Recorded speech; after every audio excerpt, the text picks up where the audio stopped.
Hold on a second. There we go. We're back after a couple days off. Thanks for joining us, everybody. I'm Rich Herrera. This, of course, is Wildcats Radio 1290, the home of the University of Arizona. Had a little mini vacation, went to New York, saw my son, experienced Memorial Day in New York City. I'll tell you all about my trip, but I'm excited to be home. I could only take New York City for so long. And about Monday night, I'm like, I got to get out of here. I got to get back to Tucson. I got to get home. I miss the cactus. I miss the heat. It's a nice place to visit, but it's not Tucson, Arizona. So I'm glad to be back with you, and we have a whole bunch to cover on the program today. It's Wildcat Wednesday, where we celebrate what it means to be an Arizona Wildcat. We celebrate the rich tradition of the University of Arizona athletics, the alumni, and what it means to bear down. So in honor of the Arizona Wildcats starting their run to Omaha, JT Snow. We'll go back on the Wayback Machine. We'll bring JT Snow on to talk about his time here at the University of Arizona and what it was like to be an Arizona Wildcat and what he learned from his time here in Tucson. So that's coming up on the program. Big breaking story that happened yesterday night. Dalen Terry will not return to the University of Arizona. He will keep his name in the NBA draft. The deadline has come, the deadline is gone, and he is gone off the roster for the University of Arizona. We'll get a reaction to that from Bruce Pascoe, and I want to get your telephone calls about that as well. So we have a whole bunch of things to cover on the program today, but most of all, I'm just happy to be back with you. So let's get after it. Let's talk about everything that's rattling around in this big old head of mine, and we talk about the list. All right, here's my list of what we have going on today around the University of Arizona, around Tucson, around Southern Arizona on a Wednesday, on a Wildcat Wednesday, which, by the way, is brought to you by PGA Tour Superstore. First story of the day, Dalen Terry is not coming back. Dalen Terry put his name into the NBA draft, just kind of putting his toe in the water to see what's going to happen. What's the possibility? What kind of feedback will I get? Well, the feedback he got was better than any of us could have ever anticipated, because the more and more he waded into the pool, the more and more the feedback he got was bigger and bigger, greater and greater, and even greater than he could have imagined. Any of us could have imagined. And I told you this a week ago. The longer that he stayed in the pool of NBA potential draft picks, and the more that he succeeded, and the more things that were written about him, and the better feedback he got, every day that he was there, it lessened the opportunity for him to come back one more year for the University of Arizona. He came out and said it about 2 weeks ago. Listen, if I'm a first-round draft pick, I'm staying. If they say I'm going to project into the second round or go undrafted, I'm coming back to play for Tommy Lloyd one more year. His numbers jumped off the chart when they did the measurements. So here's the deal. Whatever you see on television, whatever you see in the program as far as their height, especially the height, let's be candid, it's probably a lie. If they say that you're 5'10", you're probably only 5'8". If it says you're 6'1", you're probably 5'11", because that's just what the school's going to put out. That's what the programs are going to put out. And quite honestly, they're going to cheat a little bit and fudge a little bit and tell a little bit of a white lie to get more 7-footers. Not everybody's a legitimate 7-footer like Umar Ballo or Christian Coloco. We knew Dalen Terry had a freakishly athletically built body for basketball, kind of like Andre Iguodala of the Golden State Warriors. But you look at him, and you look at the body, and you look how he's going to project. And they sat him down, and they said, all right, let's really get the real measurements, because now that you're going to get paid, now you actually have to have legitimate measurements. They put him in his stocking feet, and he was taller than everybody thought. And then they looked at the wingspan. We've talked about the wingspan since he was a young baby playing for Sean Miller 2 years ago. We said, look at this guy's wingspan. This is incredible. Well, the wingspan of over 7 feet 1 inches is something that if you're a basketball general manager and scout, you go, look how long he is. Look how long that wingspan is. Do you know how that translates into the NBA? And when they saw that, that was the beginning of the end of his Arizona Wildcat career. He has impressed everybody in the workouts, and he has gone from a kid who is just looking for feedback to a kid that doesn't have to participate in the 5-on-5 drills because his stock has risen so much. It's a game. Christian Koloko will play in the 5-on-5 drills. Ben Matherin won't. DT didn't have to because his measurements were off the chart. So now, as we're getting closer and closer to that date and the mock drafts are coming out, and everybody's buzzing around college basketball. What's going to happen with Dale and Terry? What's going to happen with Dale and Terry? Did you see what DT's doing? And then in the NBA, all the bloggers and the writers and the insiders start going, hey, wait a minute, this kid's got a chance to be a sleeper. And he's now gone from a sleeper in half the mock drafts to a legitimate first rounder. Now to be candid, half the NBA mock drafts don't have him listed. Half of them do. And the half that do have him as a first rounder. So with that being said, he's going to jump into the NBA draft and stay there. If he gets taken in the first round, 2-year deal, $4 million in the bank. If he doesn't get taken in the first round, he gets a 2-way contract if he's taken in the second round, and for sure he's a second rounder now. $500,000 and an opportunity to earn his way onto an NBA roster. Sometimes it works. Sometimes it doesn't. But for $500,000 and an opportunity to play in the NBA, he's going to take that chance. And if it turns out he's going to get the first-round pick and the $4 million in 2 years guaranteed to play in the NBA, oh, boy, is he going to be a wealthy young man and an opportunity to be very, very successful on the next level. That's one of the things we're going to talk about on the list today. Softball is back where they belong in Oklahoma City. University of Arizona softball didn't have a great regular season. The haters came out everywhere.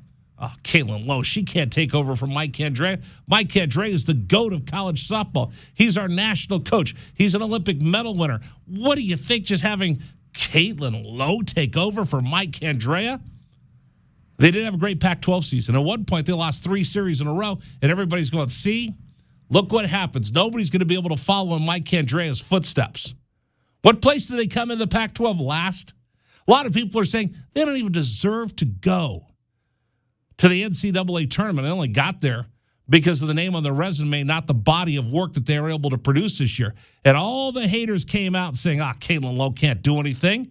This program's going to crash and burn. They can't get it done. We miss Mike Candrea, and it's never going to be the same. And guess what? All those haters can now go kick rocks because for the 25th year, the University of Arizona is an OKC. I've talked to Coach Candrea about this.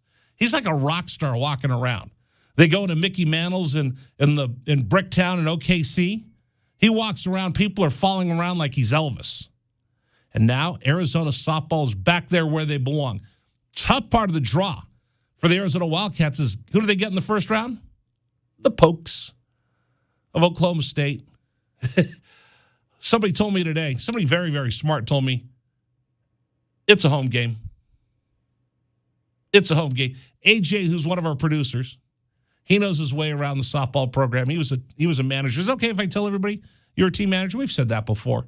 It's a home game. If Oklahoma State play in the Women's College World Series in Oklahoma City, there's going to be a ton of Pistol Pete fans there rooting for the Cowboys. I think they go by Cowgirls? Yeah, they go by Cowgirls at Oklahoma State. It's going to be a home game for them. But it doesn't matter. Arizona's back in the Women's College World Series, an opportunity to do damage for a team that everybody left on the side of the road for dead. And they got the job done. We're going to talk about them quite a bit on the program today. Baseball, by the way. The seeds are out. The bracket is out. The Cats are in the tournament. But, oh, baby, do the Cats have their obstacles and their roadblocks in front of them if they want to get back to Omaha. I wouldn't put it past them. They played well in the Pac-12 tournament up in Scottsdale, but now They lay into a region. They're going to the University of Miami. They're going to play at Mark Like Field, Alex Rodriguez Stadium. Take it on the Miami Hurricanes somewhere, sometime, somehow. But, oh, by the way, the team they beat last year in the Super Regional here in Tucson, they got to take on Ole Miss, who is not going to forget being dispatched from the tournament last year. And they are going to bring a ton of fans down to Miami. They remember how many fans they brought here to Tucson? Now they're staying down south. There's going to be a whole bunch of cars. There's a caravan going from Ole Miss to Miami that's probably driving right now, getting ready for the first game. We'll have it for you here on Wildcats Radio 1290 coming up on Friday. But you know what? Hey, the Cats have a puncher's chance. They have every shot to get out of there. And by the way, that regional feature, Canisius will take on Miami in the first round, and then Arizona will take on Ole Miss in the first round, and then we'll see whether they get in the winners or losers brackets. If they get in the winners brackets, they play in the afternoon. Losers brackets, they play at 9 a.m. on Saturday and maybe even Sunday.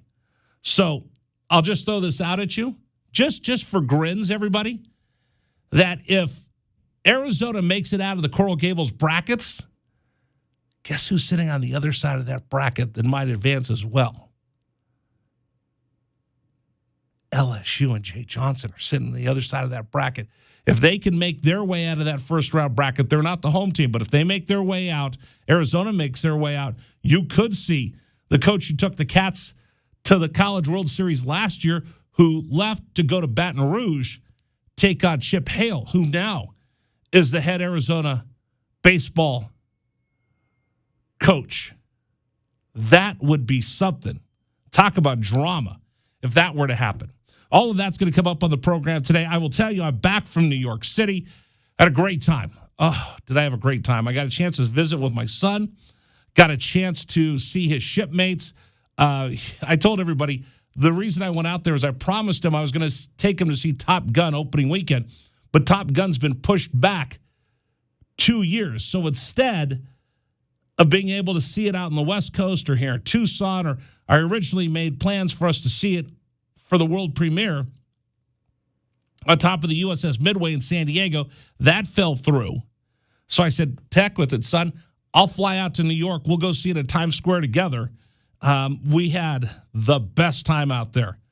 And by the way, if you go visit your kid in college and you say, hey, tell your roommate to come along, be prepared that that roommate is going to bring a friend, and that friend is going to bring a friend, because by the time we got together and we all met up at Times Square to go look for something to eat, I thought I was taking like 1 or 2 kids out to dinner.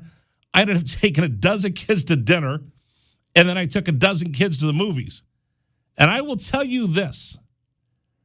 When people tell you that Manhattan is expensive, it's expensive. What do we pay for a movie ticket here in town? 12, 13, 14 bucks? Yeah, double that in New York. I went and watched Game 7 in Manhattan near Times Square. I found an old school New York saloon, and I was like, you know what? I've probably had a little too much fun this weekend, so I'll just take it easy. I'm just going to drink Diet Cokes. Well, they tell me Diet Cokes were not refillable. On my bill, I'm not kidding you, I got a bill for $48 in diet sodas. I'm like, what? He goes, well, they're not refillable. How much is a Diet Coke? He goes, $12. And you had 4 of them, so that's $48. My bill, I paid more money for my Diet Coke than I did for my steak dinner, sitting at the bar watching the Heat and the Celtics. We'll recap everything that we saw. I will tell you this. Sunday, the day before Memorial Day, we had an opportunity to go down to Ground Zero. We went to the 9/11 memorial, my son and I. And I thought about everybody that perished that day. I thought about our connections here at Tucson, and we've lost so many people. And you know the story of Chris Moon, the former Arizona Wildcat baseball player, Tucson High Badger, got drafted by the Baltimore Orioles, then left baseball because he had a higher calling to serve after 9/11. I thought about him, said a little prayer for him right there, standing in front of the monument, in front of the spot where the Twin Towers once stood. I'll share this with you on the program today. It was breathtaking to be there. It was numbing to be there. And we went through the museum and we saw the fire trucks and we saw the things that really made it personal and come alive. Pieces of the plane. We saw seat belts. We saw eyeglasses. We saw broken firefighter helmets. But I will tell you this. I wasn't prepared for how tranquil and peaceful the memorial is. With the water that flows and the people standing there so reverent. I didn't know what to expect when I got there. But as soon as I walked up and you could hear the water, you're enveloped in this sense of serenity in a place that you knew that was so full of destruction and loss and heartbreak and heartache. And it continues to be that way today. But while you're standing there, it was so peaceful. It was so serene. And your thoughts got even louder inside your head. And you were grateful to those that have stepped up to defend our nation after that. And you mourn those that we lost, like a Chris Moon, like a Pat Tillman, like my fraternity brother, Major Jason George, and so many others. You're thankful for those that gave so much and stepped up to defend our nation afterwards and continue to do so this day. It is a powerful, powerful monument to all of that. And I will tell you, I walked away feeling a sense of peace that I didn't think I'd experience. So we'll touch on that as well. Oh, by the way, I did see Top Gun, folks. I saw it once at Times Square, and then we went to go see it again Monday before I took him back to the Academy. And I'm going to go get back and see it tonight. Top Gun could be one of the best movies I've seen in the last 20 years. People in the building are shaking their head. We'll see. All right. Hey, coming up next. Oh, by the way, the other big news of the day, Johnny Depp. The verdict is in. It's Captain Jack Sparrow versus Aqua Girl. Who won? And I'm going to give you a lesson of why you shouldn't make your wife upset. All that coming up next. I'm Rich Rivera. This is 1290.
Today's program is brought to you by Simply Spiked Lemonade. Introducing Simply Spiked Lemonade, a line of sparkling spiked lemonades from Simply, the lemonade experts. You know, when you were a kid, you enjoyed Simply Lemonade. It was the best lemonade there is. Well, now it's spiked, ready to drink, ready to go for the 100-degree heat we'll have here in Tucson. Thanks so much. Simply Spiked stepping up, being the sponsor of the program this week. And don't forget, coming up end of the week, you'll get a chance to win a $25 gift card courtesy of Simply Spiked. Now, by the way, if you're watching us on YouTube, on Facebook, on Wildcats Radio 1290.com, and you're looking over there and go, where's Dragon Ball? Well, Dragon Ball, lo siento mucho, mijo. He's not feeling very well. Es muy enfermo. That's about all the Spanish I have for you today. Anyway, he's not feeling very well, so he's taking a couple days off for him to get better. And quite honestly, I didn't want to get sick after getting back from New York. So we gave him a couple days off. Now, I don't know who's controlling the Dragon Ball cam, but AJ's over there. And for some reason, because Dragon Ball's not here, the Dragon Ball cam is now inverted.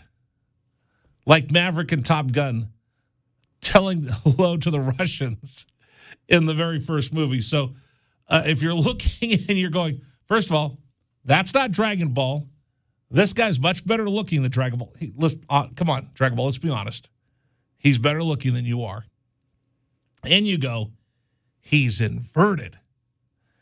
That's AJ who's producing the show today for us while Dragon Ball's out sick.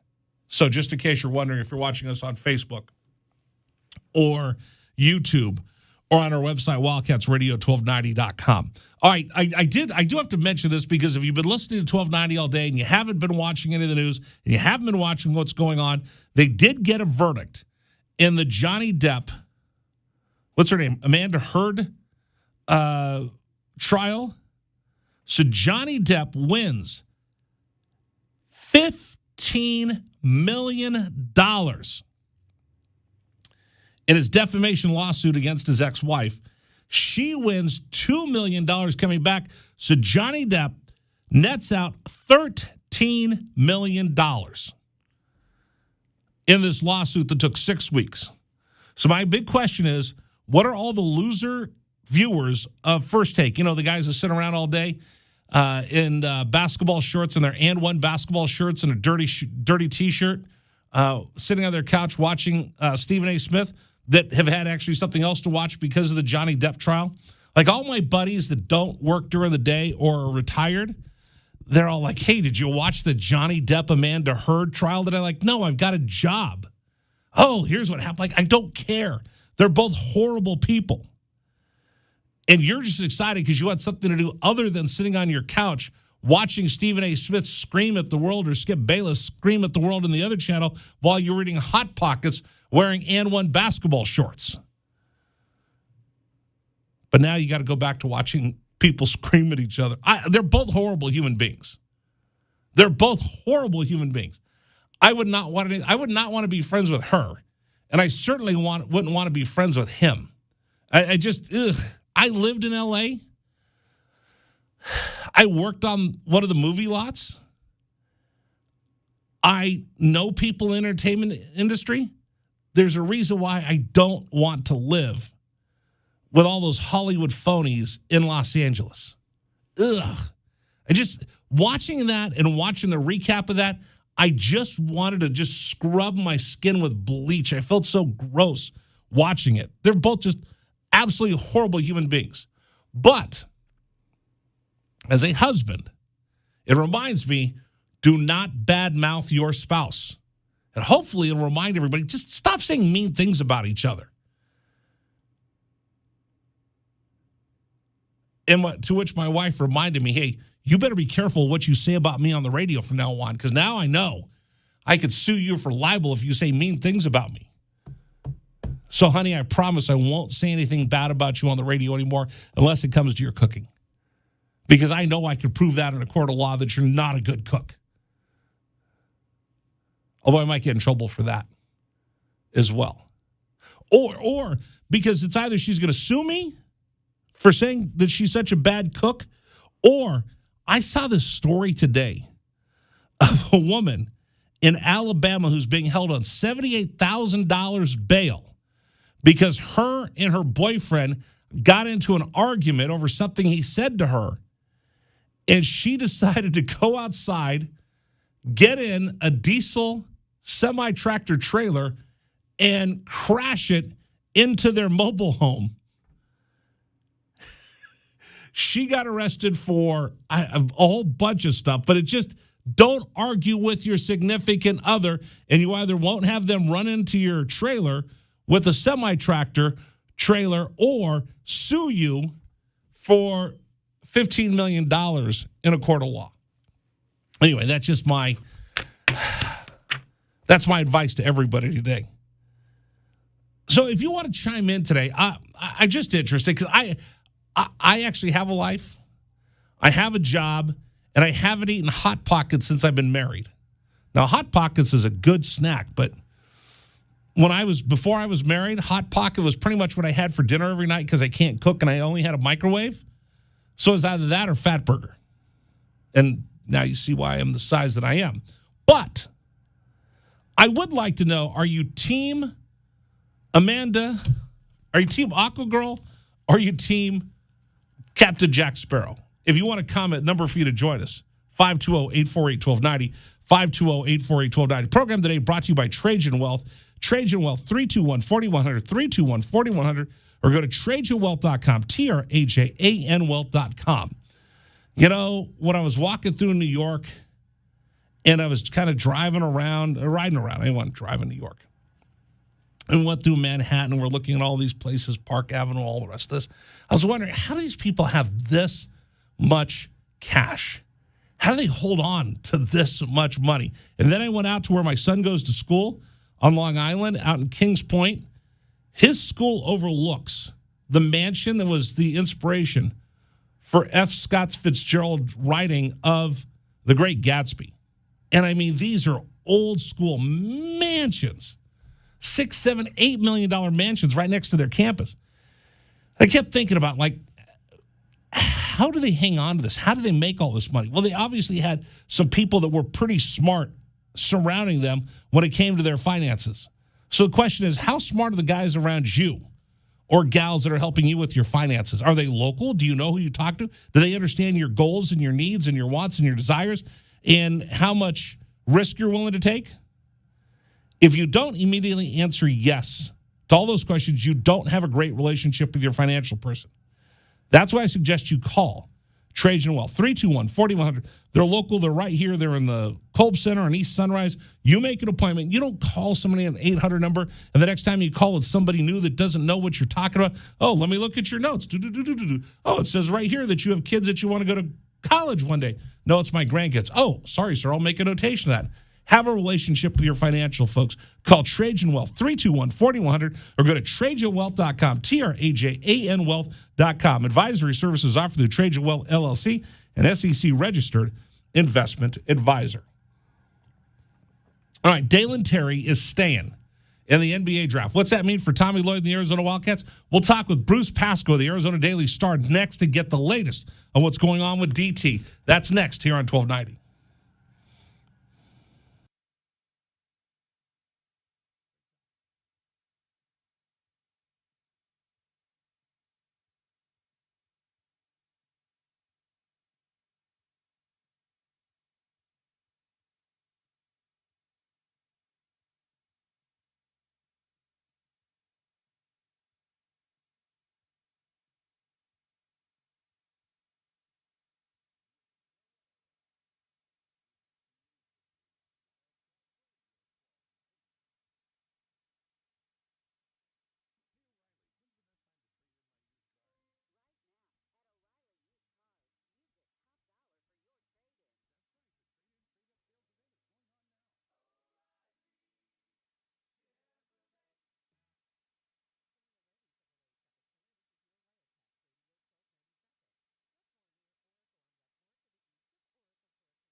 It's Wildcat Wednesday here on 1290. I'm your host, Rich Herrera, back from my vacation in New York City. Couldn't wait to get back to see you.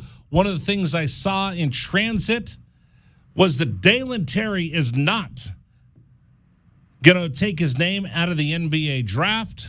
He is gone, looking for his opportunity on the next level. Now projected by about half the mock drafts that I've seen to be a first-rounder. Others don't have him listed at all. So let's get the latest on all of this as we run out to our guest hotline. Joining us right now, the beat writer who covers the University of Arizona for the Arizona Daily Star and Tucson.com, the one and only Bruce Pascoe, our guest here on Wildcats Radio 1290. Bruce, good afternoon. Thank you so much for joining us. Hey, Rich. Good. How are you? I'm great. So yesterday I was flying back from New York, and on every layover, I got to see updates from you on social media and then the stories you posted. Give us the latest of what happened and what's going on with Dalen Terry. Well, I think the main thing is, when he left, the expectations was he would probably come back, but I think there was a lot of crossed fingers going on at U of A. Even as recently as a week ago, they were still kind of thinking maybe he probably was going to come back. And then, but he went through this draft process. People measured him and they talked to him. And I think those are two things that really stand out about Dalen Terry. And as a result, he appeared to move up in the draft. And, I think the key is if he either got some kind of promise or at least a pretty strong assurance he was going to go in the first round, that maybe kind of clinched it for him. And, there's just so much money in the first round. And even in the second round now with these two-way contracts with the G League, you're looking at making, $500,000, and that's probably his floor. So he's sitting there thinking, do I want to make $500,000 or more, or do I want to come back to school? And, potentially he could have elevated into the lottery next year as Ben Mathurin did this year, but there's no guarantees there. And so, sometimes, guys want to just jump on that money, whatever it is, and go from there. And, and combined with the fact that it appears that Dalen Terry really liked the idea of being in the league in whatever form, that's where he wanted to go. And it seems like he got assured of, enough of a high enough pick that he was going to go, and that was it. We're talking with Bruce Pascoe right now from the Arizona Daily Star. In your writings, in your posts on Tucson.com, you wrote quite extensively about the measurements. In football, they call it the underwear Olympics. In the NBA, They sit there and they take your measurements in your stocking feet. Why was it such a big deal, and how did it help him in his draft status jump when they actually saw how tall he really was in the wingspan? Yeah, I think it's just because he's kind of on younger side for a sophomore, a guy who just finished his sophomore year, and it just shows you he's got a lot to grow into, and he has that length where he can, as they say, I think, one of the things about it, and this is true of the NFL too, that you can't teach those things. You can't teach wingspan, you can't teach vertical leap, or height, but you can maybe help a guy like Dalen Terry get his jump shot even better, and do some other things. So I think that's it. It was just the raw potential that they saw, and actually having those measurements instead of watching him play for U of A, or at least on top of that. And then they put those two together and say, wow, what can this guy be in 5 years or whatever? And, he has great potential. And I think, even back to his freshman year, when he started at the beginning of his freshman year, Sean Miller said he thought he was a great NBA prospect, and that's one reason he decided to start him over Mathurin at the time, which was kind of a surprise to a lot of people. But, he just impresses you, with that long-term potential. So we'll see. But I think that was a big part of it, just what can he be and how he projects to be that player. How big a deal is his wingspan of 7 foot 1 inch for his size? I kind of likened it to Andre Iguodala because I remember when he came out, people marveled at the wingspan that he had. Yeah, exactly. And, there's something to that. I mean, I remember that. In fact, I saw that recently. Somebody was making that comparison, and that's not a bad one, that he could grow into that. And I, if you remember way back when, I mean, Andre Iguodala and Hassan Adams came in, and both at the same time, they were both pretty equally considered high-level recruits. They got both of them, but the word was always that Andre Iguodala had this huge upside, and Hassan maybe not as much, and that's exactly how it played out, and just you see how that length, and Iguodala's kind of turned it in among other skills he has, and he's a smart player, of course, and all these other things, but just how he grew into his body and became a guy who's been a force in the league forever. It seems like so maybe Dalen Terry can be that same kind of guy. I mean, he could easily be a 12, 15-year player in the league if he plays the way he's projected to. He might not have the immediate impact in the next year or two, but you could definitely see that coming down the road. For him, for Dalen Terry, you spent some time around him. Obviously not as much because of COVID that normally we would be around him, but you and I have both been able to sit and talk to him one-on-one. He impressed some scouts with his interviews. What kind of feedback did you hear? How did he impress them with his one-on-one communication?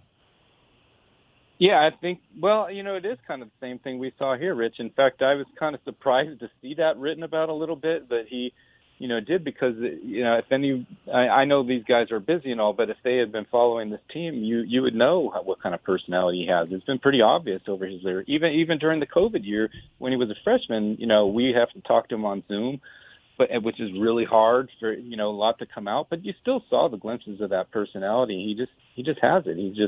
He's a fun guy to be around. And then this year kind of blew up a little bit with the team playing well and, the fans being into the game and, that kind of fed his energy as well. And, just kind of bloomed. And I think, the impression I got, he actually seemed a little bit, at least in the clips I've seen on the interviews that he's done, he seems a little bit more serious than he was here. But, that's usually a function of, agents prepping these guys about making sure they say the right things and this and that. And, there's a lot at stake and all that. But I think generally speaking, he's a fun guy. And these NBA guys have a way of drilling down a little bit past the obvious. They'll sometimes throw questions at him that are completely have nothing to do with basketball just to see how he react. And, I wasn't in the room, but I would imagine that Dalen did pretty well just because he is a fun guy. He has a good sense of imagination and, and maybe he got some of them laughing, would not surprise me a bit.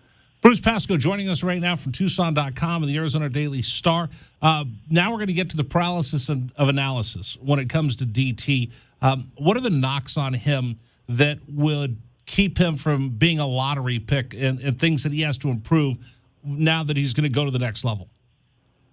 Well, I think probably just offensively. I mean, his shot wasn't bad percentage-wise, especially towards the end of last season, but I think mechanically you could look at it and statistically and say, well, there's a lot to be done there.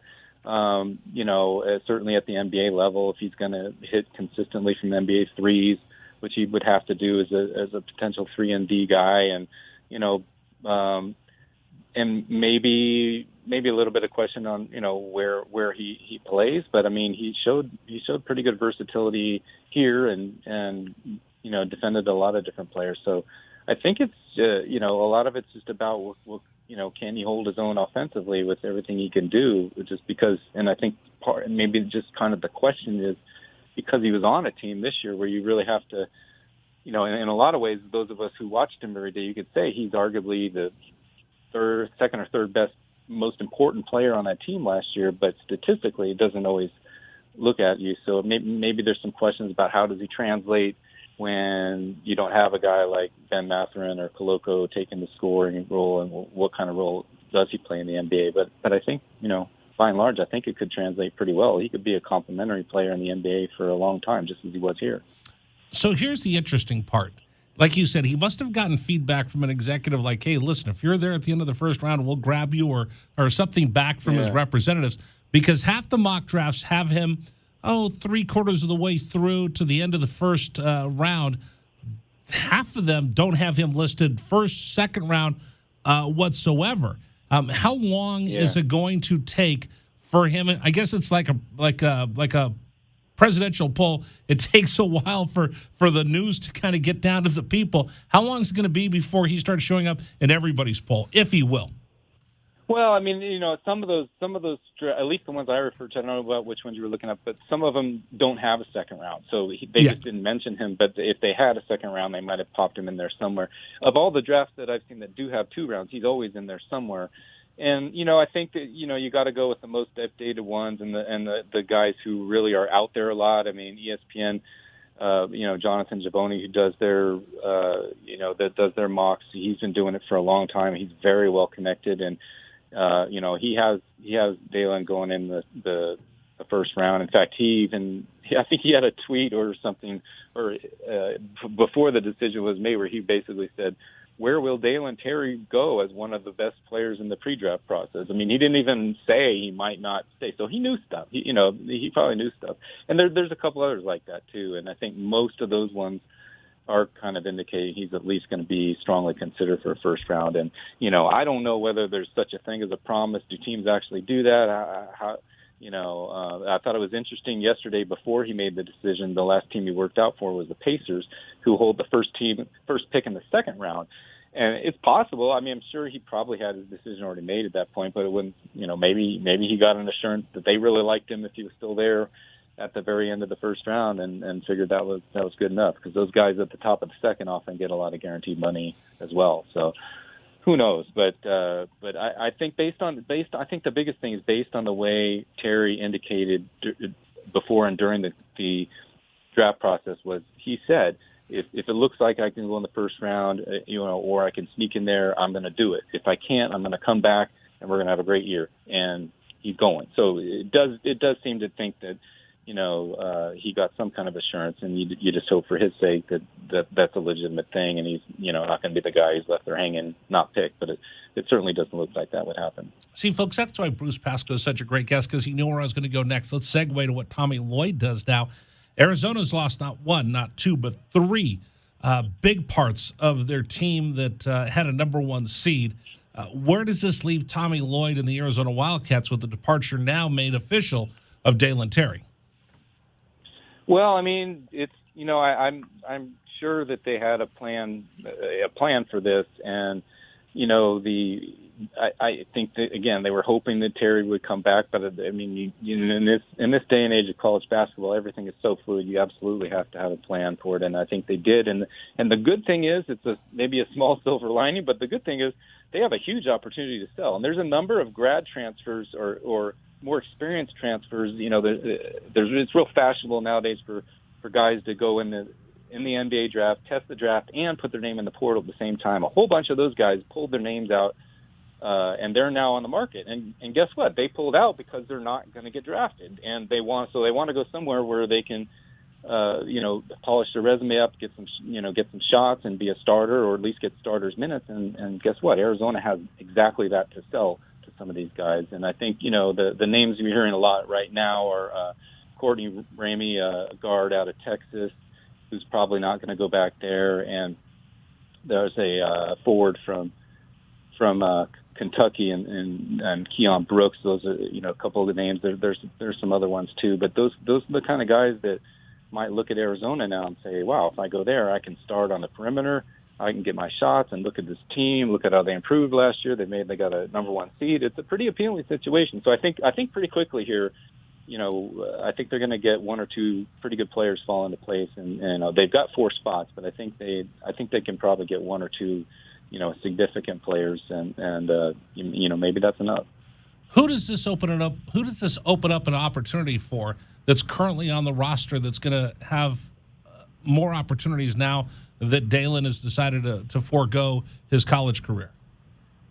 Well, I think there's a couple of levels. I mean, Pelle Larsson really jumps out at me because I think he could become a go-to guy in a lot of sense. He's going to be a third year. He's experienced. He's tough. He's probably more athletic than people give him credit for.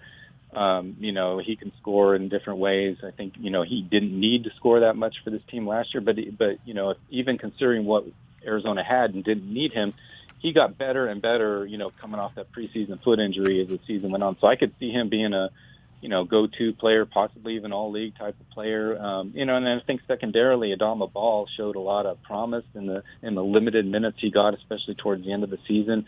And he's going to have an opportunity to play big minutes, maybe even start. And if it translates, as good as he looked at times, he could really be something as well.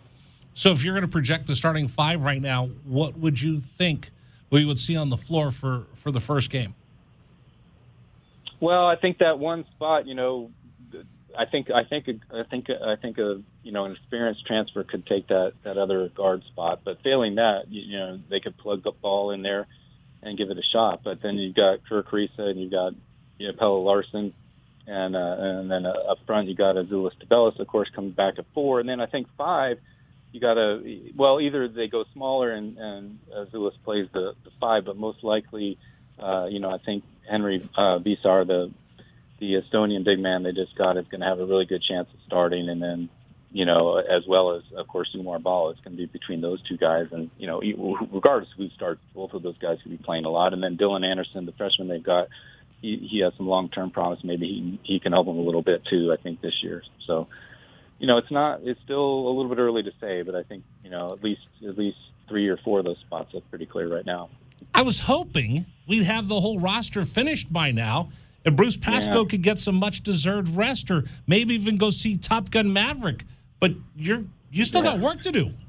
Well, I squeezed in about a week off there for a while earlier in May. It hasn't been too bad, and it'll be over soon. I mean, I think in a couple of weeks this might get pretty sewed up, and then we go into the NBA draft, and Arizona could. Here's the other good thing about this for Arizona. I mean, they could go into this draft, and they're going to be hurting in the short term. But if they get 3 guys in the first round, 1 in the lottery, what kind of message does that send to recruits? That's a pretty good message, and they're already doing pretty well with the class of 23. And I think so I think in the long term, this next season they might be a little bit down compared to last year, but things look pretty good for them down the road. And for the rest of us, we'll have July and August. It won't be bad. All right, so I won't do any spoiler alerts for any of the big movies that are coming out, waiting for you to be able to catch up like the rest of us. No. There you go. Still kind of busy. There you go. Hey, Bruce, thank you so much for making time for me. I really appreciate it, buddy. I'll talk to you soon.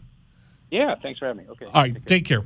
Bruce Pascoe joining us right now from the Arizona Daily Star, our guest here on Wildcats Radio 1290, which leads me into what I want to get into next, folks. Tommy Lloyd has a big-time decision to make. The Arizona Wildcats are right now at a fork in the road. What's that fork? I'll tell you next. I'm Rich Herrera. Thanks for joining us, everybody. Program today brought to you by Simply Spiked Lemonade. We got a whole bunch to get to. What does Tommy need to do? I'll tell you next here on Wildcats Radio 1290.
Can you hear me now? There you go. Rich Rare Radio Show. AJ, you're hanging in there.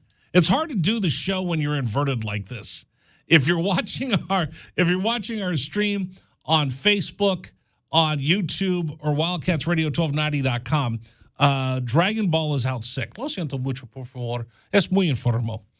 So AJ got pressed into duty today at the last minute, and things are a little topsy-turvy. So if you're watching on our feed, the Dragon Ball cam is actually upside down. So AJ is dealing with zero gravity inside the control room.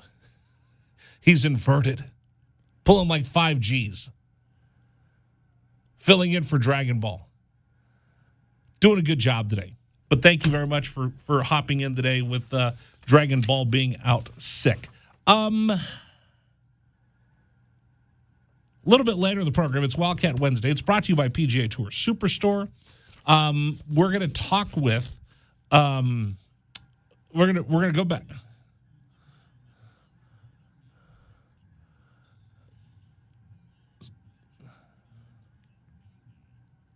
Anyway, we are the exclusive home of Arizona men's basketball. It's okay. I don't know. I think I pushed the wrong button. See what happens when I don't have Dragon Ball with me? I mess everything up. I fat finger everything. Anyway, JT Snow, right? We're going to go in the Wayback Machine and have our Wildcat Wednesday feature JT Snow. And I figured it was appropriate with Arizona starting the baseball regionals down at Coral Gables this week, down at the University of Miami. They'll take on Ole Miss. You remember Ole Miss was the team that came in with all the hype in last year's Super Regional. They came into Tucson and, oh, boy, hotty toddy, gosh almighty, who the heck are we? Flim flam. They were screaming all over town and then got dispatched by the Arizona Wildcats. They probably have payback on their mind. That's the first round game for Arizona coming up this week against the Cats in Ole Miss. The other part of that bracket is Canisius and the Miami Hurricanes, who are an awfully good baseball team. So we'll have all that for you Friday, Saturday, Sunday, and maybe even Monday if needed. I did want to talk about one thing, though. We were talking about this with Bruce Pascoe of the Arizona Daily Star. Dalen Terry's gone, leaving. Stuck his toe in the water, and the further and further and further he got along, quite honestly, the tougher and tougher and tougher was going to be to keep him with the Arizona Wildcats. It just, the more that people said, hey, listen, you're going to be a first-round draft pick, the more that he convinced people that he should be a first-round draft pick, the more that the feedback came to him and his crew, the more that people are impressed with him. The longer he stayed in, the bigger the chance that he wasn't coming back. And nothing but love for Dalen Terry. 2 years here. He learned so much. And again, he was a baby under Sean Miller, blossomed last year, and has an opportunity to do something even more now on the next level. And that's why you come to the University of Arizona to win, cut down nets, and go on to the next level. So he's fulfilling that goal that he had when he came here to Tucson. Now, if you're Tommy Lloyd, you've got a big choice. You've come to a fork in the road. What are you going to do, and what is this pipeline going to look like for Arizona basketball? The pipeline has always been through McDonald's, and not the drive-through where I go get 4 apple pies and say, oh, I'm just having a snack. No, the pipeline has been through the McDonald's All-American games. The pipeline has been 4s and 5 stars coming here with the opportunity to go to the NBA. And we've talked about this before. What's the most important thing for the University of Arizona? Is it winning national championships, or is it getting guys into the league? And you go, Rich, that's a clown question. Is it? Because it could be both. It could be one. It could be the other. And in the day and age that we're sitting in right now, Oh, boy. Tommy Lloyd's going to have to decide. Do I want one and dones? Do I want McDonald's All-Americans that I know have no interest in the long-term development of my game in college? Do I want McDonald's All-Americans that are going to be one and done and off to the NBA? And how hard is it to replenish that all the time? It's kind of like in minor league baseball, they talk about, the Arizona Diamondbacks have one of the best minor league systems. Well, that's great because you prime that pump and you work it and you work it and you work it, and you have all those people in your pipeline, and then as soon as they get to the big leagues, guess what? You spent all that time, talent, and energy getting them through the pipeline, and once they get them to the big leagues, that's great. But guess what? My minor league is now void. And you'll see teams that will have all these kids coming up, and there's nothing behind them because you can't keep priming that pump all the time and not have a dry spot in the middle. So if you're a college coach right now and you're going out to get all those McDonald's All-Americans and you put all that work and all that effort, you do everything you can to go out and get that kid who's the number one player in the country, and he's here, and it's great, and everybody's going, you've got the best recruiting class of the nation. That's awesome. But he jumps after 1 or 2 years. What do you do then? You're left standing there holding an empty plate. Because if you put that much energy into getting him, do you have that same amount of energy to go get the next kid and the next kid and the kid after that? Look at Kentucky. They get every McDonald's All-American they could possibly want. When's the last time they won a national championship? You chase those McDonald's All-Americans, it looks great on letter of intent day.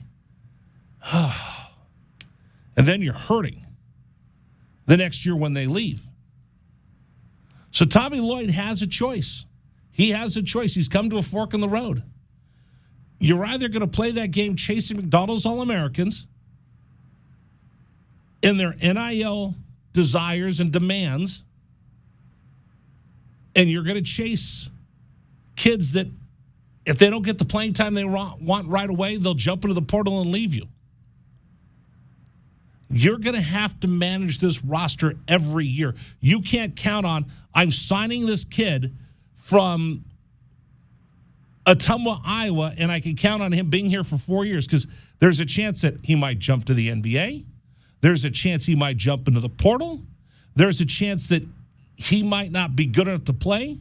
Or there's a chance he's going to become an All-American. You got 1 out of 4 that things are going to turn out okay for you.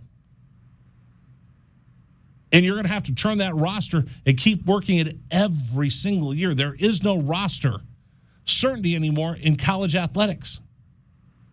And kids will be very candid. I'm going to go get the best NIL deal. Hey, I'm going to the portal, and by the way, here's what I want in NIL money. Because right now, it's a wild, wild west, and nobody, and I mean nobody, has figured out how to regulate this. They just open it up and go, giddy up, let's go. That's why the kid at the University of Miami demanding the same kind of NIL money that a recruit got, and was reportedly $800,000. And if he didn't get it, he was jumping into the portal. So Tommy Lloyd's going to have to decide, am I going to keep chasing McDonald's All-Americans? They're going to have an opportunity to leave. Before, listen, if you're good enough, you could jump after your sophomore year, and everybody knew it. Now, you might jump after your freshman year because there's another opportunity at another school, and you could jump into the portal and go right away. So on one hand, Tommy could go chase all the McDonald's All-Americans that he wants. Or Tommy's going to go the familiar route that he and Mark Few and the Gonzaga Bulldogs followed, and to go find European players that come into the States to play college basketball for the opportunity to either play in the NBA or go back to Europe and play professionally. Tommy's pretty good in that pool. Tommy's pretty good on that road. He knows it. Jack Murphy knows it. And as I look at the world right now, you don't have a lot of European players that are going to play that portal game. or that are prepared to jump into the NBA after their sophomore years. Done.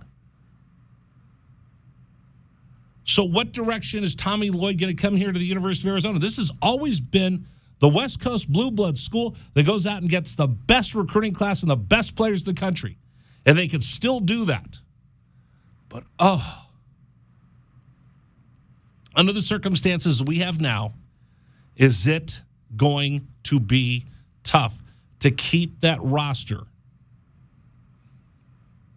and build that roster without churning it over every single year? Because kids now have all the juice, and the coaches are going to scramble once somebody decides, I'm jumping the portal, I'm going to test the draft, and then you're standing there like the mailbox on the side of the road when somebody blows by you, and you're just standing there going, what do I do now? Thought I had these 3 kids, and they all decided to jump in the portal. Thought I had this kid, he decided to go pro. It is an unenviable task to be a college football and basketball coach right now, because you probably have the least amount of juice than you've ever had in your entire career with the way things sit today. I'm glad Tommy has that background, and I hey, listen, maybe Dr. Robbins, maybe Dave Hickey knew this when they hired him, and they brought out their crystal ball that's sharper than mine, going, listen, if this NIL deal goes the way it is, and we can't count on kids staying, and the portal doesn't work the way that we thought it was, and kids could just jump at any time, hey, maybe it's good that we got Tommy Lloyd here, because we can go out and find players from Europe when we get left holding the bag. Something to think about. 520-848-1290. 520-848-1290. The number for you to join us. JT Snow joins us, bottom of the hour, for Wildcat Wednesday, brought to you by PGA Tour Superstore. And I do want to talk a little bit more about softball and baseball. In fact, I'm going to tell you right now, to all the haters that have been killing Arizona softball this year, go kick rocks. We'll get into that next. This is Wildcats Radio 1290.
Thanks for joining us, everybody. This is Wildcats Radio 1290. I'm Rich Herrera. If you look at the Dragon Ball cam, AJ's inverted like Maverick in the original Top Gun. AJ, thumbs up, thumbs down. Have you seen Maverick yet? Will you see Maverick? Dude, I've seen it twice already, and I'm going to go see it again tonight. It is a great movie. So I figure I'm going to give you about a week before I do any spoilers. So if you haven't seen it yet, I'm not going to give you any spoilers other than tell you I'm probably going to see it 3 more times this week, to be candid with you. Don't tell the bosses. I might blow off the afternoon and, like, right before the show, go catch, like, the 10 a.m. matinee.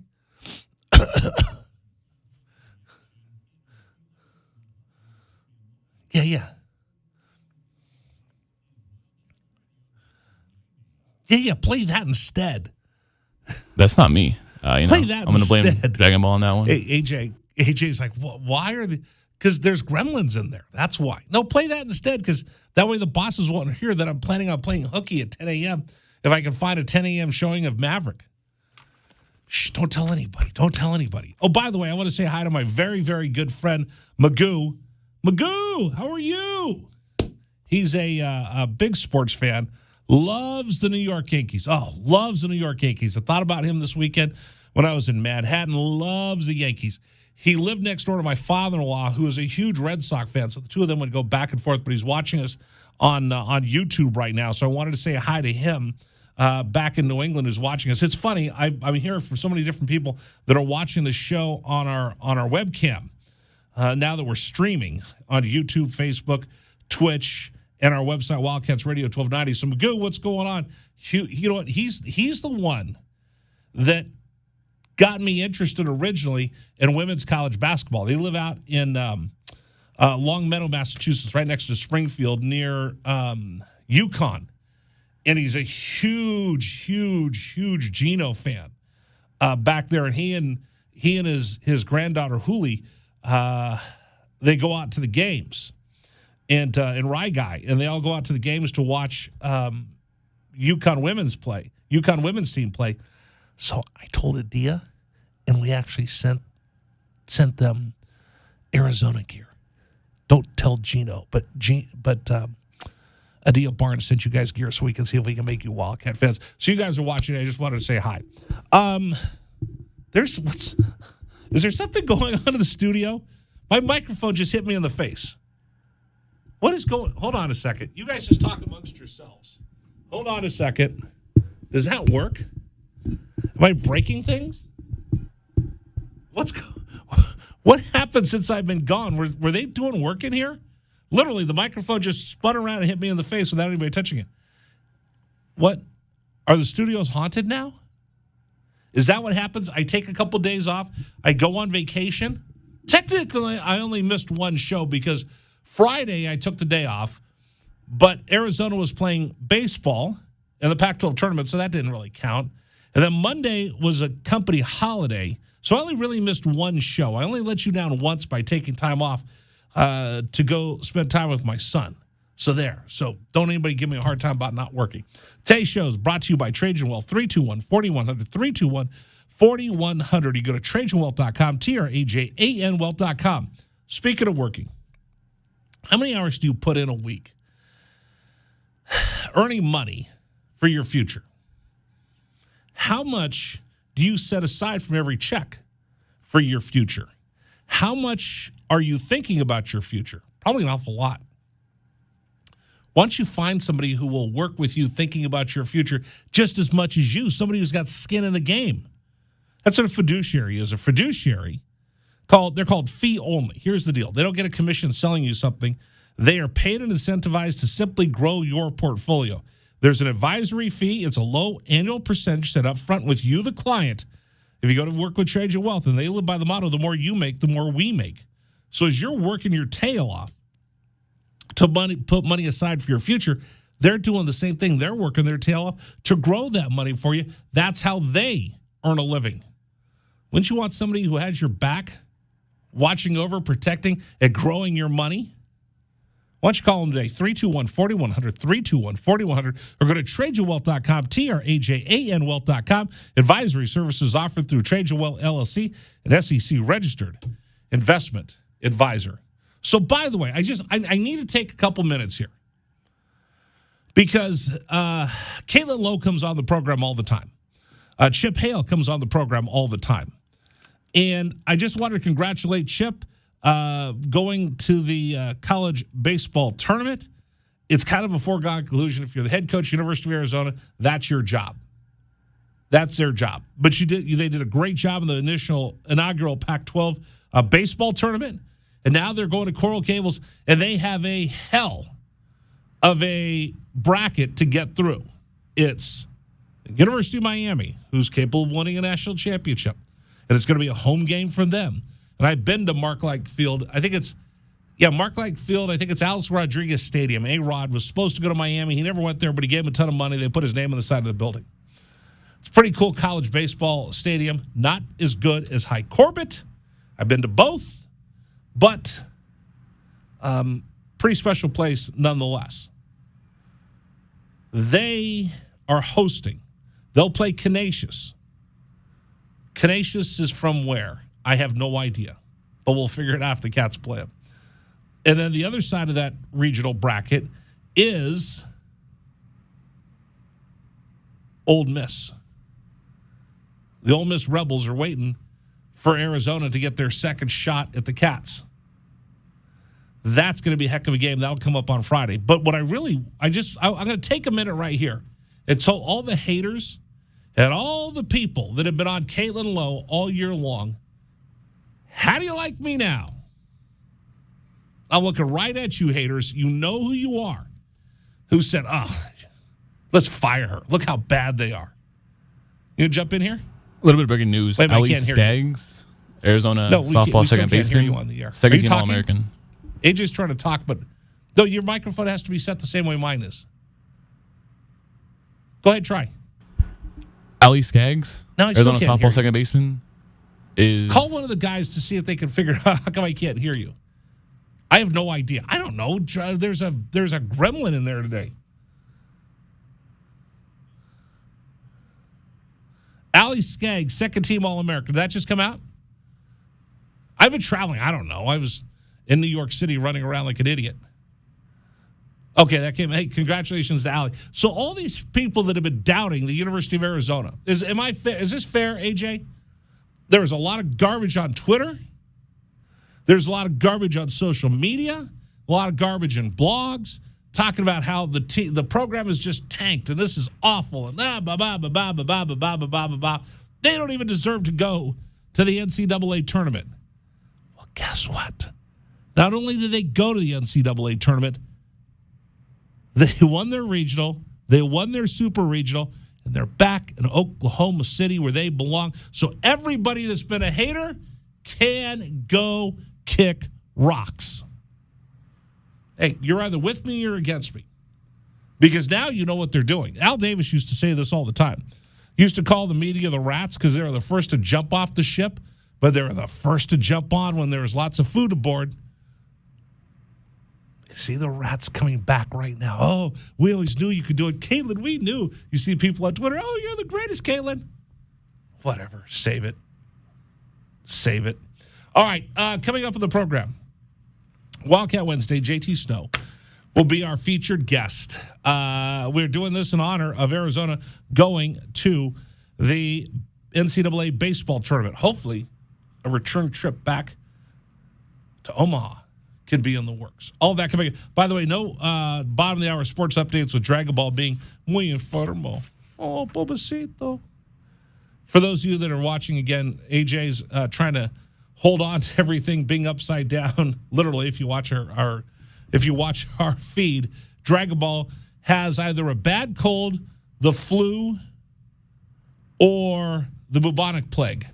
I haven't decided which one yet. Now he's going to be listening. You know he's listening. You know he's watching, going, stop telling people I got the bubonic plague. Sorry, Dragon Ball, you're not here. You know how we roll on this show. What's happening? What's wrong with Dragon Ball? He's got the plague. No, now he's going to hit me when he comes back. I know. All right, coming up, JT Snow, our guest, Wildcat Wednesday. It's brought to you by PGA Tour Superstore. More coming up here on 1290 with JT Snow.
We continue with you. It's Wildcat Wednesday, brought to you by PGA Tour Superstore here on Wildcats Radio 1290. I got a treat for you. One of my players of all time. He's an Arizona Wildcat legend, JT Snow, joining us on Wildcat Wednesday. JT, how are you?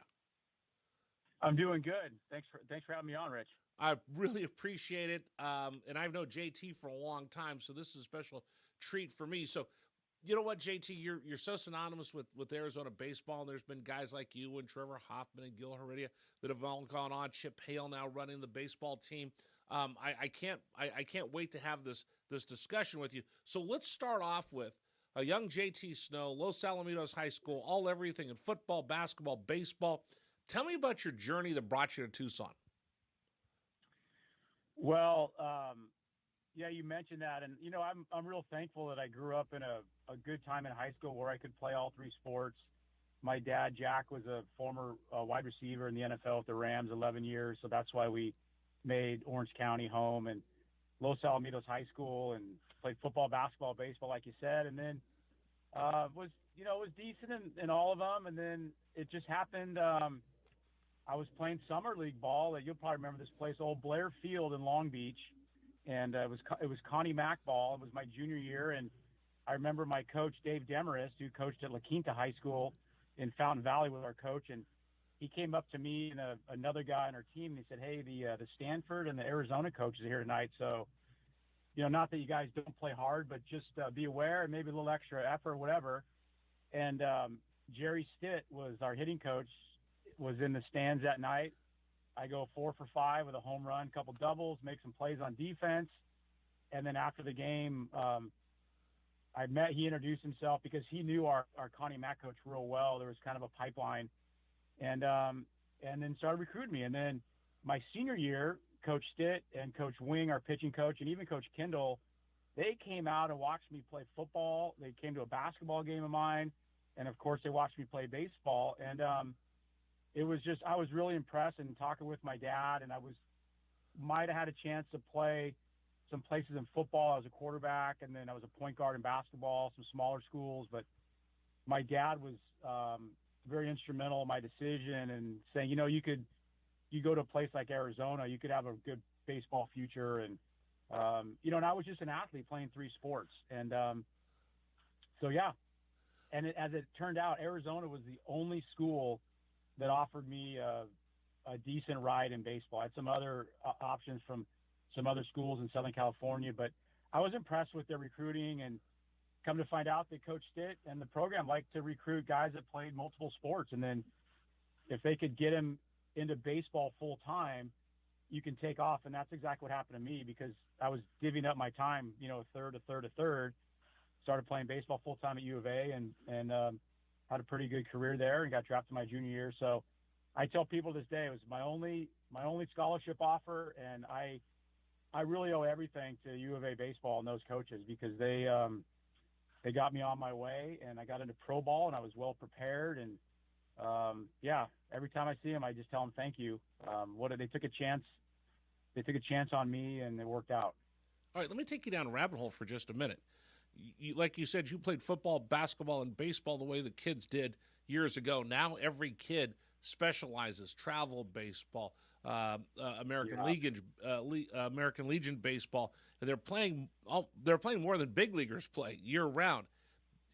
With kids today, do you think that they should play multiple sports or specialize real early? Absolutely they should play multiple sports. And you know what, Rich? It was going that way when I was coming up, but I had a dad who could kind of stand up to some coaches because of his career. And he said, and I got pulled by the football coach to go to summer camps, and my dad just said, you know what, my kid's going to play all three, and he can help all of you guys and all your teams, and he's going to just enjoy it. And looking back, like, football taught me a lot of things about, toughness and strength, and we're in the weight room, and we're hitting with pads on, and you're getting banged up. And basketball was great for me for my footwork and my conditioning, and then baseball was great because it was about timing, and it's a different sport about being patient, and you get to play every day, but you get only 4 at bats, and baseball is a lot harder to control a game than, say, in football or basketball if you're the star of the team. So every sport helped me in another way. And soccer is another great sport for kids for footwork and conditioning. And then I never got burned out. When I got to the U of A, I was 18 years old, my freshman year, and I just played baseball. I put all my energy into baseball. My body was fresh. I just think there's a lot of burnout with kids and repetitive, over repetitive movements in the same sport all the time, or you're going to break down. So I was very fortunate that I had my dad in my corner, like I said, and I got tugged by the basketball coach and the football coach and the baseball coach. But my dad said, hey, listen, he's going to play all three, leave him alone, and let him have fun. So if you can play multiple sports, I think it's great. Talk to us about your recruiting visit when you finally came to Tucson. And again, you grew up in Southern California. There's a couple cactus in Los Alamitos, but you're close to the water. When you come out to the desert, what did Coach Kendall and Coach Stitt and the rest of the coaches show you that made you think, wow, I belong in Tucson? I came out there. I'll never forget. They were playing Cal Berkeley, and it was me and another recruit. His name was Troy Paulson. He was a buddy of mine, played on my summer league team. He ended up going to Stanford, but he was the Orange County Player of the Year at La Quinta High School in Fountain Valley, and we went together. And there was 4 or 5 other recruits there, and I just remember Chip Hale and Steve Strong, who were the captains back then, took me around. Remember that team in '86? They won it all. Tommy Hinzo and Gar Malay and Dave Rohde and all those guys. I remember all those guys. Joe Estes. And I fly in on a Friday. I meet the coaches. We go to the game, and I just remember back in it was the 6-pack South. The games were like 15-10, 18-15, and there was just so much hitting going on, and the Cats could always hit. Guys are hitting home runs with those old aluminum bats, and I said, and then we went to dinner that night with a bunch of the players, took us out, and then the next day went to breakfast with the coaches, went to another game, and then same thing. And then on Sunday I flew home, and I came home, and my parents were like, what do you think? And I said, I want to go there. Like, it's offensive. The ball flies. They have a great facility. The McHale Center was a great place, back in the day. And the guys were just great. And I don't know if I should say this, but I actually somebody actually snuck me into dirt bags as an 18-year-old. And I got to see the U of A co-eds. I'm like, that's a big part of your life. You're 18, right? I'm like, okay, done deal. This is where I'm coming. So I won't drop any names who snuck me in there, but I got into dirt bags as an 18-year-old, and I went home, and then I literally signed a couple weeks later, and Coach Kendall offered me a scholarship, and it was a done deal. Wow. You know what? My nephew was just visiting from California last week, and he's okay grade-wise. He's still in high school. So I said, I'm going to show you why you need to study real hard. And I took him and I showed him around campus, and we drove by dirt bags, and he saw the girls, and he's like, Uncle Rich, you're right. I do need to study a lot harder. So, yeah, it's still the same thing. When you got here to Tucson, what did you think of it? What did you talk about your career here? Because, I mean, you talked about everybody that you had played with or had come before you, but, boy, there were some beasts that you played with down here as well. Yeah, my freshman year, I roomed with Alan Zinter, who was a first-round pick by the Mets. He was the Pac-12 player or Pac-10 player of the year back then, now doing great stuff in professional baseball as a hitting guy. Alan and I were roommates. Came in with a good group of freshmen. Chip Hale and Steve Strong were our seniors, and they were our captains. Guys like Mike Thorell, just amazing guys. And I just remember, I lived in Graham Greenlee on campus. I lived in the dorm at Graham, and with all the other baseball players. A guy named Greg Falble, who was from LA, was our starting shortstop as a freshman. And then just kind of learning, it's a rude awakening your freshman year. I got thrust in to the lineup right away because Gar Malay, who was a great player, was going to come back for his senior year with Chip and Steve, but he ended up signing, so he was going to play first base, but now he's gone. So I was kind of the guy, and took a lot of lumps and learned the hard way when you get into we got into the 6-pack South, and facing SC and UCLA, Stanford and Cal, ASU, it was tough, but I held my own. I think my freshman year I hit about 290 and had a couple home runs, and coaches were very patient with me. And I learned so much from Jerry Stitt about the art of hitting, and Coach Kendall, to this day, I tell people he was the best infield guy that I ever worked with, and really helped me in my career. I won some Gold Gloves in the big leagues, and I always went back to his fielding fundamentals. So, but our real year was our junior year in '89 when guys like Trevor Hoffman and Scott Erickson came. and Trevor was our shortstop, and Scott was our stud pitcher. And man, we could hit. And my biggest memory is going down to ASU at the end of the year. Kevin Long was our center fielder, now the hitting coach with the Washington Nationals. And we were tied with ASU going down to Tempe that last series of the year for the Pac-6 championship, and we swept them on their home field, which is to this day I will never forget. And then we finished the year ranked number 1 in the country. We hosted a regional. It was different back then. I think there was 8 sites with 6 teams, and we eventually lost to Long Beach State, beat us twice to go to Omaha. And then I got drafted. Yankees called 5th round, and I went on to start my career. But you know what's funny, Rich, is I still talk to all my college buddies to this day. Scott Erickson and Kevin and Trevor and Lance Dixon was on that team. I think Lance is doing great things in Tucson. And we still are all pretty tight. And when there's a UA basketball game or a baseball game, that we all text each other and we're watching. So I had the best 3 years of my life in college and met great people. And it was really, really fun. I love Tucson. I miss it. And anytime I get a chance to get back, I jump at it. And now I'm watching Chip run the program and had the guys playing well early, and I keep track of that top 25. So we're all Wildcats, and we're all proud of our program. Big series coming up this weekend against ASU as well here at High Corbett. Let me ask you this, because in basketball we know that the basketball program puts guys in the NBA. This baseball program puts guys into Major League Baseball.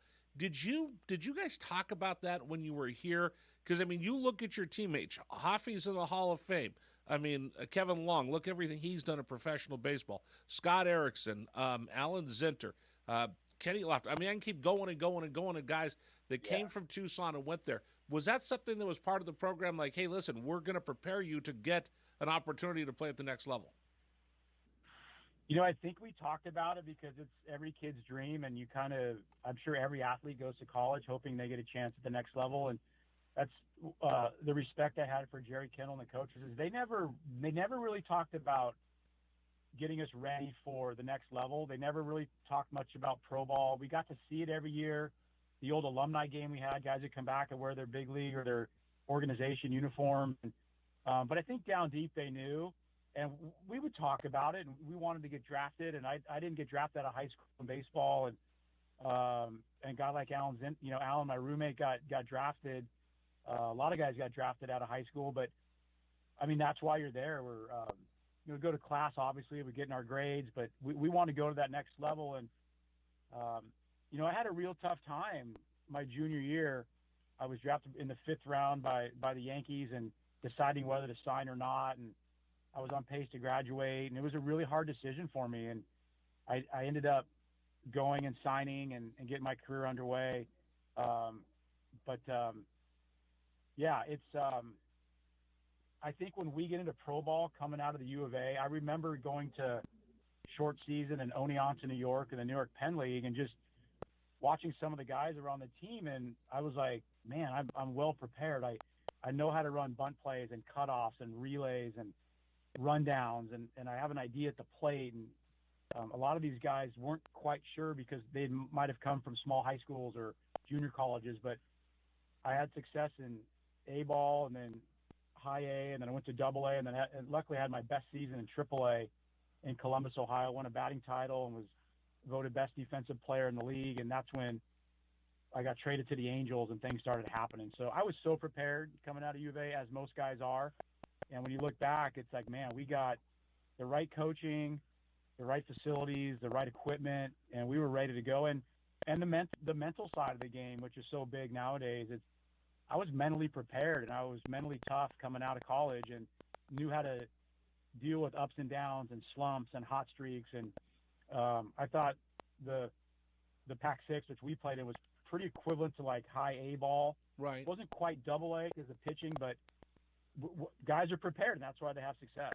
What's it like when you're in the big leagues and you are standing at first base and another Wildcat happens to get on base and the two of you are standing there?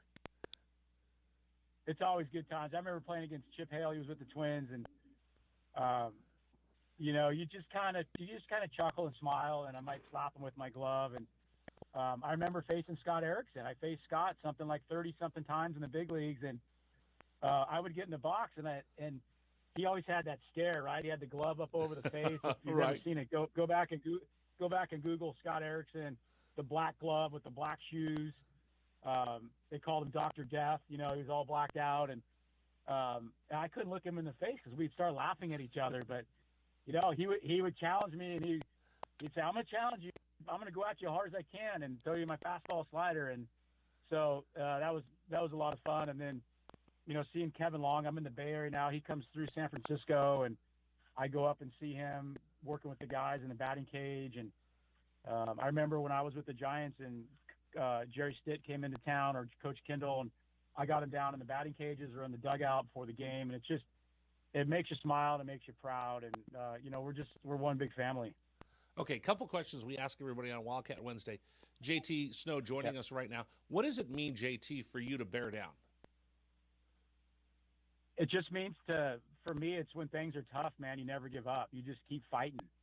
And it happens in all our lives, and it happens in our sporting careers. And it's just a simple phrase. And, sometimes I get a lot of flack from other guys. They kind of make fun of it, "Oh, well, bear down." I'm like, yeah, but you don't know that phrase was coined by at the U of A. And it's amazing how many times you hear people say that. But to me, it's just keep fighting and keep battling. And when things they're not always good, we go through ups and downs. And when you're down, man, you just bear down and you fight through it and you come out on the other side.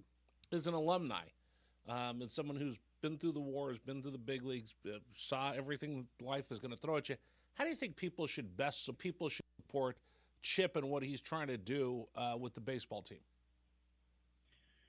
Well, I don't think there's enough support. I think college baseball gets so overlooked, and I worked for the Pac-12 network for 7 years broadcasting, and getting a chance to see these coaches and these players, and the support is amazing. And we played at old Frank Sanset Field on campus, and just to have the students come out, I think the students come out. And I've been back to Hyde Corbett since they moved, and pretty good atmosphere, right? And drawing some of the bigger crowds in the Pac-12, and the support, no matter where you go, whether it's in the big leagues, the minor leagues, and college, the support is everything. To have people wearing your colors and sitting behind your dugout. So it's just the support, you just can't get enough of it. And just, through thick and thin, you have to remember these kids are 18, 19, 20 years old. They're kids. Some are still teenagers, and we're going to make mistakes. And but to have good college coaches like I had with Coach Kendall and now with Chip there, these kids are going to come out as better men. JT, I really appreciate you taking time joining us. JT Snow's been our guest on Wildcat Wednesday. Bear down. I'll catch up with you soon. Yep. Okay, Rich, thanks for having me on. Enjoy Tucson, and we'll see you soon. All right, JT Snow joining us here on Wildcats Radio 1290.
All right, we continue with you. It's the Rich Rare Radio Show here on Wildcats Radio 1290. Wildcat Wednesday is brought to you by PGA Tour Superstore. You know what? I'm in town this weekend. I keep threatening to go work for a day. They said, oh, yeah, come on in. I might work this weekend at PGA Tour Superstore because I hang out there all the time. I tell you what, I got that Theragun massage gun. AJ, you've seen those before, the Theraguns? Oh, man. Flying sucks. Traveling cross country sucks. But I had that Theragun, and I pulled that thing out, and I start doing it to my legs and my lower back, and I'm like, oh, my God, I've never felt so good flying cross country before. And I got that at PGA Tour Superstore, so it's a great place to go for Father's Day gifts. If you go in there, they're right to you walk in, and they're just to the right next to the cash register. They are, it's the greatest gift I've ever given myself. So anyway, thanks to PGA Tour Superstore for making today's show possible. Now, we were going to try to get together with Brian Jeffries, but apparently he's still in transit on his way down to Coral Gables for the Miami Regional. So if we get him to call in, great, but I doubt if we're going to be able to talk to him. They're having some delays getting to Miami for the games that start on Friday. What is today? I'm lost in time. I don't even know what today is. Today's Wildcat Wednesday. Duh. So today's Wednesday. So they get down there today, get a day to. I gotta look this up. I saw that there is a tropical depression forming. That's going to be a quick tropical depression. I got to look up Miami weather. We are so fortunate to live in the desert. When I was flying home, there was a woman who was coming in. I don't know. She was coming in for a conference or something. Here's Miami weather. Ooh, this isn't good. She was coming in for a conference. Here's the 10-day weather forecast of Miami. Let me get this for you real quick. She was coming in for a conference in town. And I said, oh, thank goodness. I'm coming back to Tucson because I was in New York. And it was nice. It was in the 80s. He thought it was in the 80s. I said it was in the 80s. It was nice, but oh, my God, was it humid. Let me see. What's the humidity? The humidity where I just came from. Oh, yeah, yesterday was like 65%, and it was disgusting. It's hot and sticky. So think about this. The humidity right now in Tucson, Arizona is 8%. Oh, such a gorgeous day. I just looked this up. The humidity right now in Miami, okay, it's 73 degrees. That's not bad, right? 73 degrees? The humidity is 89%. Oh. Friday, they're expecting rain, 100% rain. Thunderstorms during the evening will give way to steady rain overnight. Potential for heavy rainfall, low around 75. Winds southeast, 15 to 25 miles an hour. Chance of rain, 100%. 2 to 3 inches of rain expected. And the humidity out there will be 92% on Friday for those games. So it's going to be hot and sticky. And for those of you that grew up in Tucson, I don't mind the 100-degree heat here in Tucson. It's not bad. Everybody's like, oh, it's 100 degrees. It's dry. Oh, it's a dry heat is what they say. So, all right, you put on some extra lotion to keep your skin from drying out. But other than that, it's not that bad. You go back east, you go down to Florida, and I lived in Florida, and it's 80 degrees, but it's 80% humidity. You walk out, and you're just, before you even walk out of the house, you're sweating. And you've got to bite the air just to chew it in order to breathe it in because it's so humid and so wet, and you get sticky. And, I mean, your socks are sticky. Your clothes are sticky. Your underwear is sticky because it is just disgustingly gross. And there is absolutely no relief from that hot, humid. It just feels like you've got a 100-pound weight on your shoulder because it's so hot and sweaty, and then you dry off, and you still feel sticky because you're going to sweat some more a little bit later. It is disgusting. So that's what Brian Jeffries and the Arizona Wildcats have to look forward to this weekend. In Oklahoma City, it gets humid there at this time of year, right? It always rains during the Women's College World Series. So, our Wildcats are used to playing in God's country with great weather, and now they're going to go out in the hot, sticky, molten temperatures of Oklahoma City. And in Miami, where it's supposed to rain all weekend for the regionals. Ugh. I just remember this. I remember my car would smell musty because of all the humidity in the air. So, here we put humidifiers in our houses to try to give you a little bit of moisture in the house because everything dries out. There, they put in dehumidifiers to suck the moisture out of the air. And I remember my car would just always feel real musty and smelly because of that humidity. Not because I was driving it, I'm smelly, but because of the humidity. And I remember they have these things you put in your closet to take the moisture out of the air. And I remember, who makes it? I don't know. It's like this plastic bag with I don't know, some white stuff in the middle of it, like pebbles. I don't know what it's called. Anyway, somebody said, put that in your car, and it'll get rid of the humidity. It'll get rid of that moisture smell, or that not mildewy, but just, that smell. So I remember putting it in the car, and I hung it in the back seat, and then I looked at it. I didn't pay attention. I looked at it 3 days later, and the bag had 3 gallons of water from just sitting inside the car because of that much moisture just stuck in there. Car smelled 100% better, but I couldn't believe I had a bag. I had to empty the bag and throw it out after just 3 days because it had a couple gallons of water in it. That's how sticky Miami is right now. Ugh. Brian, I hope you picked I hope you packed all the dry fit Arizona gear you could get your hands on, and I hope you got a big umbrella.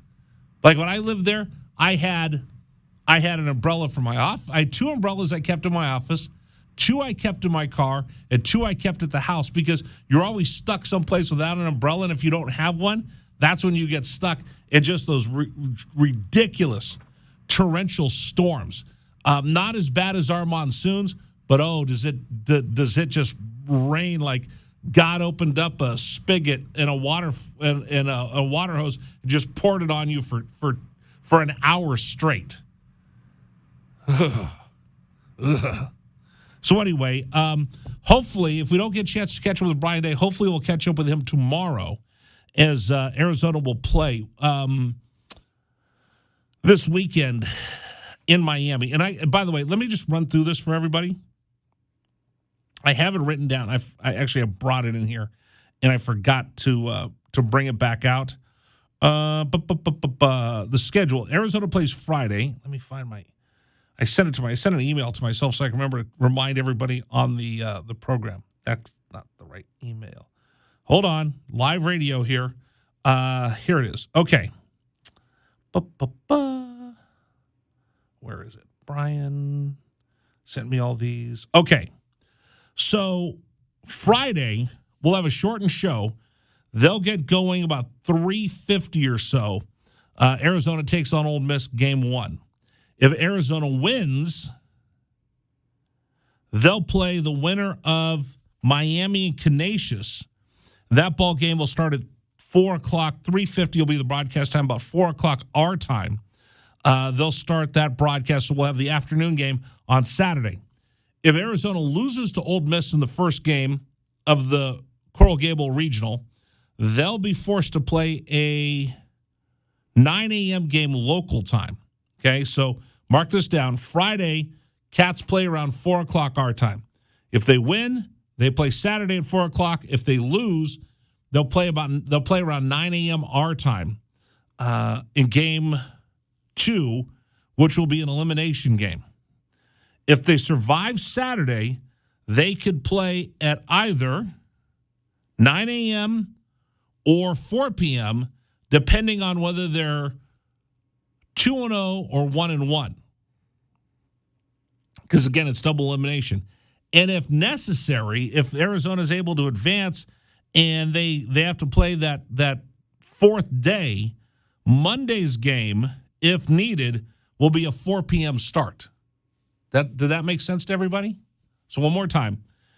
Friday, we know the game will be at 4 p.m. Saturday, it's either if you win, it's at 4. If you lose, it's at 9 a.m. So Friday, 4 p.m. Saturday, winner's bracket plays at 4. Loser's bracket plays at 9. If Arizona advances to Sunday, they can either play at 9 a.m.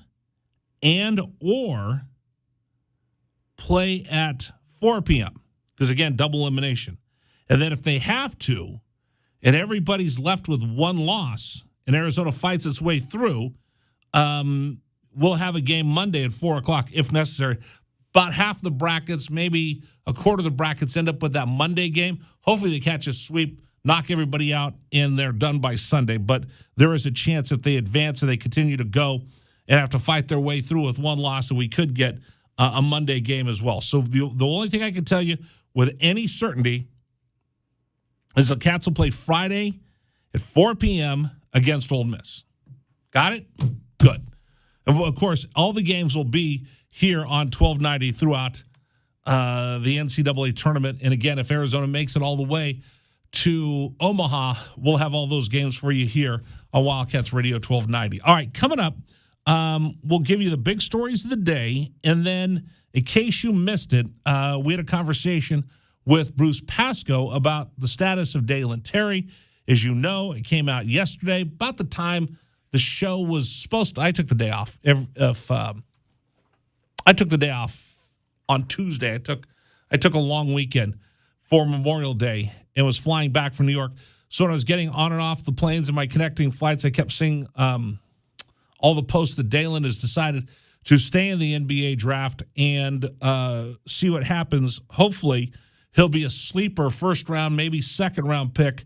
He'll for sure be a second round pick, but I think it looks now like he's gonna be a sleeper, making his way into the first round as well. So we'll have that conversation with Bruce Pascoe coming up here in just a bit. But I'll tell you about the big stories of the day. I didn't want to get into it too much. I might get into it tomorrow. I will tell you this, and I talked about this in the very beginning of the program. My trip to New York was incredible. One of the things, I've never been to New York. I've been to New York a number of times, but I've never been to New York on vacation. I've never ever been anywhere on vacation. The only time I ever go anywhere is working. So I've been to New York covering games and doing sports talk shows and things like that, but I never went to New York where I didn't do shows or I didn't work. In fact, they tried to get me to work on Friday night when I got to New York. And I said, no, as much as I'd like to work in the studios of the network and where WFAN is, I said, no, I promised my son that this was going to be a vacation and not a work trip. So I didn't do the show Friday on the network, but I will do a show this Friday on CBS Sports Radio for everybody. So I'll do that show on Friday at 11 p.m. So we'll do a lot of NBA talk on Friday night. But I was going to tell everybody, I went to the 9/11 memorial. Wow. That is a really, really powerful spot that's beyond words. So when I was there, I was thinking of Chris Moon, I was thinking of Pat Tillman, thinking about my fraternity brother Jason George and all those that have given their lives defending our country after September 11th. So to be there on Memorial Day weekend was something to behold. And I'm going to tell you this, and I want to tell you this. I got to tell you the story about this woman that we met. Her name was Marie. She's a volunteer. So as you're standing there, and there's the two I don't even know what they call it. They're not fountains, but the memorial for the Twin Towers. So there's two, and you've seen it before. It's this gigantic waterfall inside the huge gaping hole that was the Twin Towers, and all the names of everyone lost that day is etched in granite, and then there's the water in the pool underneath, and it is the most serene, peaceful, tranquil place I've ever been in my life, which was not what I was expecting. I was expecting to get punched in the gut. I was expecting to stand there and bawl. I was expecting to stand there and feel something, and I didn't. I felt tranquil. I felt at peace, and I'm thinking to myself, I'm standing here where over 3,000 people died in a terrorist attack. And all these people lost their lives, and I'm standing here, and I didn't feel any of that. I felt at peace. And it's such a beautiful monument to their memories. And then we toured the museum as well. But I met this woman. She said her name was Marie with an I, and she was a volunteer at the 9/11 memorial, and she had this vest on. And there's a lot of volunteers, and I wanted to share this with you. She has to be the kindest, purest soul that I've ever met in my life. She was like an angel. And every day she goes there and she volunteers and she hears people. And we stood there and watched her. She hears people telling stories about how 9/11 affected them. So every day somebody comes for the very first time and they're crying, and she stands there and she consoles them. She hugs them. She holds their hand. She listens to their stories. Every day, every moment that she's there, people are walking up and they're telling her where they were when the towers came down. And that's she's like a therapist. She told me a story of a woman who lost her son in the Twin Towers. And then she told me the story of a young man who had gone off to war and had enlisted after 9/11. And he came back and he had some issues, some PTSD issues, and his mom, this is the soldier that came back, his mom just didn't want anything to do with him, just said, you're a mess, get out, go away, we don't want you around anymore. And she told me the story how the two of them were standing there and they connected that day because the mom who lost her son in the Twin Towers was there thinking of her boy. And the soldier who came back to no family was standing there thinking, what in the world's going on in my life? I wanted to go do something after this horrific act, and now I came back and I've got nothing. The two of them happened, this is Marie with an I telling me the story, and she told me the two of them stood there next to each other and somehow started talking. The woman who lost a son said, I lost my son, and the soldier who came back and said, yeah, I just lost my family because I am having troubles and issues. And Marie said the two of them were talking and they found out that the woman who lost her son and the soldier who came back to no family, they both had the same birthday. Her son's birthday was the same as the soldier's. They said, if that's not fate bringing us together, so Marie said, you two need to go over to O'Hara's, which is an Irish bar just like a half block away from the Twin Towers, and you just need to connect and talk. And she said that the woman has basically adopted this soldier and helping him with his PTSD, and the soldier's become the son that she lost in her life. And she said she hears stories like that all the time. And the fact that she hears those stories and does all that, she was incredible. She was incredible. So I wanted to share that story. That was one of the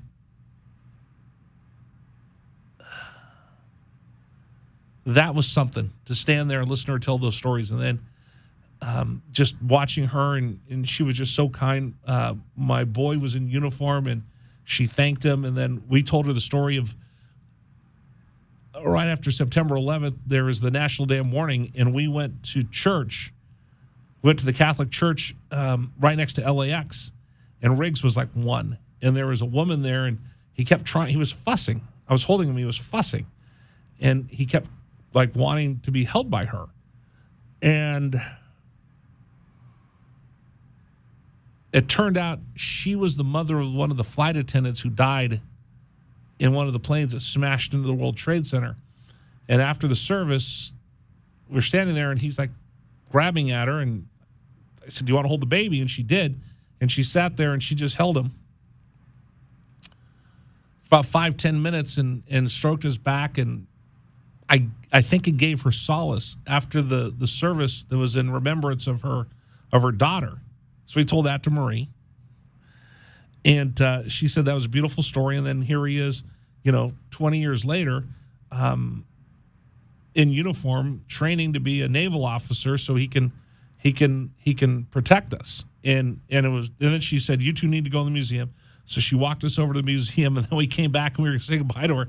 And she was telling Riggs' story that, here was a baby trying to console one of the moms who lost their daughter as one of the flight attendants that perished that day, and the baby didn't know any better. He's 1.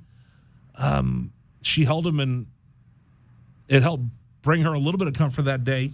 And then here he was 20 years later in uniform, training to be a naval officer so he can help protect our country. And she was standing there telling the story to a group of tourists, and we walk up just to say goodbye to her, and she jumps up and she gives us a big hug, and she goes, This is the sailor I was telling you about." So it was a pretty emotional day. Anyway, I thought I'd share that from you from my trip. All right, coming up, we'll give you the big stories of the day, and then you'll hear from Bruce Pascoe what's going on with Arizona basketball. How are they going to replace Dalen Terry? All that coming up here at 1290.